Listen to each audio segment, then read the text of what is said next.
Hi, my name's CC McLaughlin. The CC stands for Commando Comunista, and welcome to this special edition of Parlor Palaver, a series where I introduce you to the movie we're about to watch here in my parlor. Whether you've never seen this film before or watched it a million times, let me tell you a little bit of history about this film before we check it out. The first series for this project is going to be about the films of Federico Fellini, my favorite director.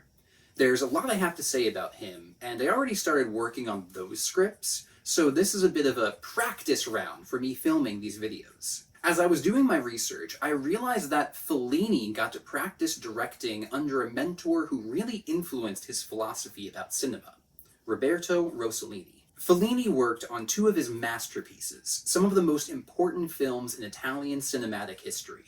He wrote for Rome Open City, then directed a portion of the film Paisan. You don't have to watch these movies to understand Fellini's films, but they are important to his story. I've seen the Open City, but as part of this film festival's requirements, I haven't actually seen my submission, Paisan, so I'm not counting this as part of my main series. This is a Discord exclusive. Think of this as a preview broadcast that takes place exclusively within a separate online space, but that will give you a key part of the main story I tell later on. You know, like a transmission in Fortnite. This is an unprecedented event we've all gathered for. So where to begin with these films? Both of them come out of Italy at the end of World War II, after the fascist government had fallen, and Italians were reckoning with a changing world. Director Roberto Rossellini was in the best position out of anyone to address the realities of this new period of history, as his life embodied the contradictions and shifts that Italy was going through. Rossellini came from a wealthy family and grew up in the heart of Rome. His father built and operated two cinemas, and he spent his childhood attending movies for free with his brother Renzo, who would go on to be his composer and collaborator. Eventually, Rossellini got work making sound effects and punching up screenplays, made a few short documentaries, then eventually got pulled into working on features after his friend, who grew up down the street from him, opened his own movie studio. That friend was Vittorio Mussolini. Yes, of the Mussolinis! Yikes! Vittorio is an insane character to look into. He was, the son of Mussolini, but he also seemed to be pretty sympathetic to non-right-wing ideas. He ran a magazine called Cinema, which most of the notable neorealist directors wrote for during the war, including Rossellini, De Sica, Antonioni. They published articles advocating against censorship, bored with the trite films they were limited to making, which often just had to do with the wealthy and social elite. One source I read said that even most anti-fascists who knew him felt that Vittorio was a good guy, progressive-minded, and actually rather embarrassed of his father. Yet Vittorio is also quoted as saying that he rather enjoyed his time operating bombers in Spain on behalf of the Francoists, and called killing exceptionally good fun. But don't worry, he's a really good guy. He paid for me to make movies, so... I apologize, Italians. I'm gonna be mocking you a lot. So, through this fucked up connection, Rossellini gets to direct films during a time when creative expression was being quashed. He hones his skills by making propaganda on behalf of the Istituto Luce, the fascist film company. It's hard to tell exactly how much enthusiasm Rossellini had working under these conditions. By the end of his third film for this company, he's actually planning on quitting movies altogether and becoming a novelist. He insists later in life that he wasn't trying to inject any political messages into these films, claiming that he is focusing on the spiritual and essential qualities of humanity. Film critic and academic Peter Brunet writes that it seems much more likely that Rossellini never really thought in specifically political terms, and thus tended to see the situation statically, as a simple given. The fascist March on Rome had occurred when Rossellini was 16, and thus he had grown into adulthood knowing no other form of government. Fascism is simply what Rossellini and most of his fellow Romans had adapted to, but with no greater loyalty attached to it than to any other external force that had ever impinged on Roman life. I don't know how much I buy that, but I'm not in a place to disagree. To tell you the truth, I didn't want to spend time tracking down and watching the films he made during this period. If I wanted to watch fascist propaganda, I'd just turn on Fox News or watch the Terminal List. I'm going to trust Brunet's analysis and move on to the turning point in Rossellini's career, when he goes into making anti-fascist films, starting with Rome, Open City, to simplify the many turns of history at this point. In 1943, as the fascist government began to fall, Rome was declared an open city, a demilitarized zone that was supposed to remove it from being a target for attacks. However, the Nazis quickly invaded and became the de facto rulers of the city, enforcing strict martial law. The city became a hotbed of conflict between the occupiers and the resistant populace. The ambivalent or loyalist Romans left in the city quickly realized the brutality of the Nazi regime, and communist partisans became the spearhead of resistance in the fight for freedom. As Brunet writes, as countless interviews and personal testimonies have shown, it was in this climate of fear and violence that Rossellini and other lukewarm fascists, overwhelmed by the brutality of events, became instantly and genuinely politicized. This is the birth of neorealism, a cinematic movement that would influence generations of filmmakers. Defining what it is can be tricky because it's a term applied after the fact, and there's no formal manifesto by all these different filmmakers who we now identify as being neorealist. In the simplest terms, it's filmmakers capturing what is there, what is happening around them, moving ever closer to reality itself. After decades of propaganda and censorship, Italian directors and moviegoers had a thirst for shedding light on the conditions around them, speaking the truth of this new reality they found themselves in a way they weren't able to before. As Rossellini famously put it, things are there. Why manipulate them? In that desire to speak of reality, Rossellini became particularly interested in the real story of Giuseppe Morosini, a Catholic priest who joined the resistance, but was arrested, tortured, and executed by the Gestapo. He decided to make a documentary about his story, and had also been kicking around an idea for a fictional tale based on the children who had joined the resistance and pulled pranks on German soldiers.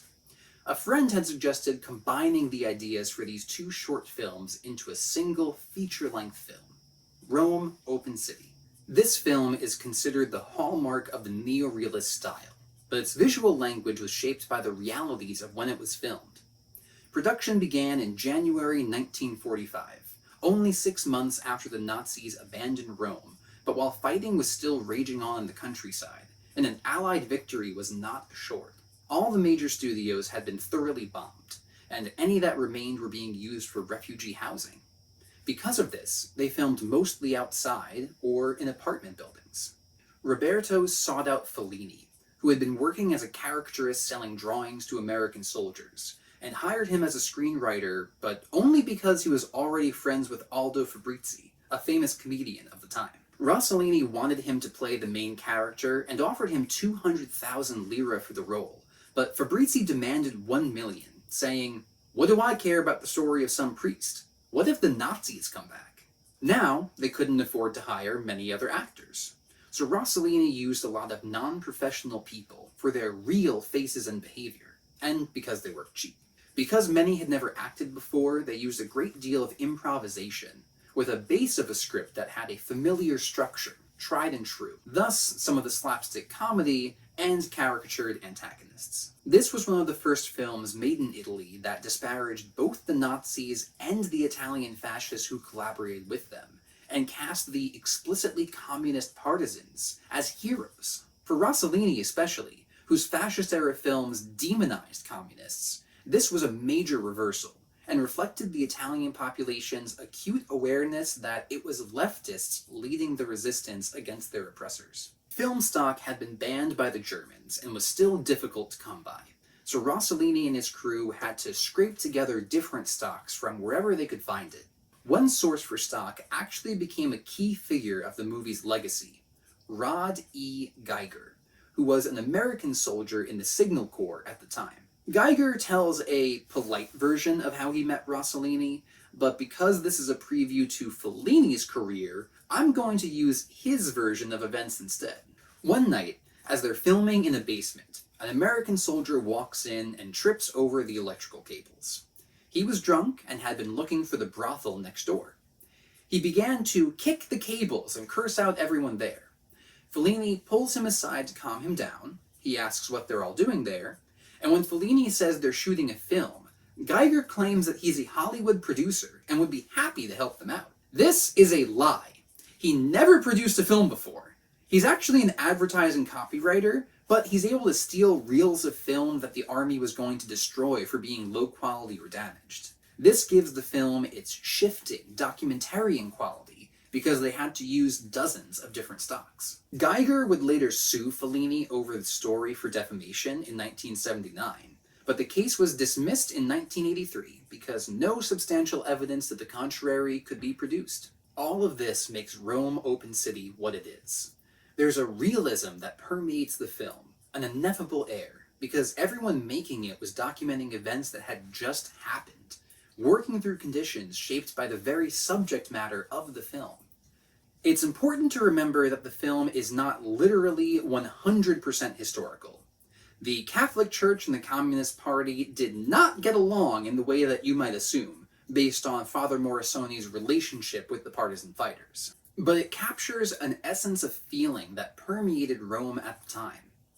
The film demonstrates the incredible potential of human beings to fight for freedom, to resist oppression, and even though it ends on a sad note, it embodies the hope and continuing struggle that would define Roman life into the next decade. Before its public release, it looked like Open City was going to fail. Rossellini's friends and distributors didn't approve of the content and its unprofessional form. It was panned at the 1946 Cannes Film Festival. Success began to build as it was released 2 months later in Paris to rave reviews, and even further success after Rod Geiger brought it to New York. Again, Geiger didn't quite know what he was doing and premiered the film at an adult theater, the same one where 30 years later, Deep Throat would premiere. He eventually sold distribution rights to Bracker and Meyer, who were later acquired by MGM. The American enthusiasm got it a wide release in Italy, where it made 41 million lira in the first 4 months, the most that any neorealist film from this period would ever make, more than any of Rossellini's other films either. The film was nominated for an Academy Award for Best Screenplay, Fellini's first encounter with the Academy, though not his last. Despite the fears of some of its cast, Italians were more than eager to watch a film that so seemed to capture the realities of what they faced. The neorealist movement had begun, and the films that would emerge from this period inspired the French New Wave and countless other directors. Rome Open City has remained a classic, and is still widely screened and studied. So, encouraged by the success of this film, Rossellini decided his next project would be more ambitious. Rather than capturing the experiences of just Romans, he widened his gaze to all of Italy. He planned a very ambitious film that would travel the length of the country, from Sicily to the Alps, traveling with a crew and documenting what they found. Fellini would be promoted to assistant director and oversee the assembly of the script from a team of writers. They ultimately decided on 6 separate episodes set in the wake of fascism's fall, during the time of the American military campaign and liberation. Though not intentional, all the episodes would revolve around a theme of miscommunication between people speaking different languages, but also of the communication breakdown caused by war, between those who don't know how to bridge the gap between themselves and others. The Italian title for the film, Paisan, was a corruption of a word that meant my countrymen, that the American soldiers began using as a greeting or call to Italians. Rod Geiger came back to produce, promising to return with a cast of any Hollywood actors the Italians could think of. They asked for Gregory Peck, Lana Turner, and Paul Robertson. The crew assembled at the port of Naples to greet their famous guests, and realized they got played because Geiger, again, was not a well-connected producer. He arrived with a cast of randomly assembled Americans, but did have some money, so just like in Open City, they did their best with non-professionals. While the plan was to travel across the entire country, filming ended up being limited primarily to towns around Rome and the Amalfi Coast. They never traveled to Sicily, and after production went too late into the year to capture snow in the Alps as they had planned, they just changed details in the script. That would also become standard neorealist practice. Even if they couldn't do a full tour, this experience changed them. Fellini said of this time, "We were surrounded by a whole new race of people who seemed to be drawing hope from the very hopelessness of their situation. There were ruins, trees, scenes of disaster and loss, and everywhere a wild spirit of reconstruction, in the midst of which we did our tour." The troupe of people working on Paisan traveled through an Italy they scarcely knew, because for 20 years we'd been in the grip of a political regime which had literally blindfolded us. With this blindfold removed, Fellini actually gets behind the camera for the first time in his life. He directed the part of the script he wrote, the section with the monks, as well as the German soldiers passing by the baptistery in Florence and the sniper battle over the water tank. It's here that he meets cameraman Otello Martelli, who would become his cinematographer on La Strada and La Dolce Vita. The two get into a fight, because Fellini wants to shoot the water tank scene from ground level, and Martelli thinks it would look better done overhead. He hates the suggestion of, quote, a rat's eye view of the scene. Fellini threatens to dig a hole in the ground to get the camera even lower. I'll dig the fucking hole, I don't give a fuck. Was the first hole I dug? A funny indication of Fellini's authoritarian streak, but also shows that this film was an attempt at being more experimental, whereas Open City was familiar, using the city they lived in and techniques that were tried and true. Paisan is striving for something that hadn't been seen before. The focus widens to all of Italy, regions they had never traveled to, and the story is a bunch of disconnected episodes with looser, more avant-garde association between images. Fellini learned a lot on this film set, but based on what he became, it was a lesson of opposites. Rossellini defined a looseness that would become the neorealist hallmark. Fellini planned thoroughly, keeping extensive notes, drawings, and storyboards for what his films would be. Rossellini let actors improvise lines. Fellini's directing had him constantly instructing actors during the record, talking them through each moment and dubbing the dialogue in later. Sometimes his actors wouldn't even speak lines, they'd just repeat numbers so Fellini could guide them beat by beat, like the steps in a dance. So, what did he learn at all? Well, he once described Rossellini as the traffic cop who helped him across the street. Even if their styles and expression diverged immensely after this pair of films, they remained connected for many years. They stopped being close friends when Rossellini dismissed La Dolce Vita, calling it a frivolous fantasy. But the two shared a love like brothers, and always had, quote, recognition and surges of love for each other that came out of their indelible history. I think their connection is best expressed in an essay Fellini wrote in 1962, 2 years after that falling out. I said I would never be able to become a director. Instead, working with Rossellini, I saw what struck me most forcibly: humility in one's attitude towards life, not presumption. Not to say, I am telling my fantasies, my stories. No, I'm trying to tell what I have seen. Fellini found inspiration and meaning through Paisan, and I hope we do too. Again, as part of this festival's requirements, I haven't seen this movie, so I don't want to say too much more on what it's about. I don't want to mislead anyone by quoting sources or making claims about something it's not. But this lack of expectation kind of excites me. Through this essay, I, and hopefully you too, feel the way an audience member might have when they walked into the theater in 1948. We've seen Rome Open City. After a long journey of violent liberation and the confusion and lack of clarity of what the future might hold, this film comes along from the person who first captured post-war reality on film. Hopefully you're primed, just like I am, to see what Rossellini discovered throughout his travels. As a modern viewer, I will warn, there's depictions of Nazis killing resistance fighters, anti-Semitism, racism, and closed-mindedness coming from Italian citizens. Perhaps accurate for the time. The title of the film means My Countrymen, so Rossellini is holding the mirror up to what his fellow Italians were at the time. In fact, reflecting on these two films many decades later, Rossellini wrote, "Open City and Paisan were films intended to represent a sort of balance sheet of that period of history, of those 20 years of fascism that ended with the great drama of the war, fruit of something that had been much stronger than us and had overwhelmed, crushed, and implicated us. Once the balance sheet had been drawn up, perhaps we could start with a fresh page." I guess we'll see how that balances out. In its own time, though, there might have been an unwillingness to address that balance sheet. Paisan did not perform as well as Open City. It was shown at the Venice Film Festival to a lack of acclaim.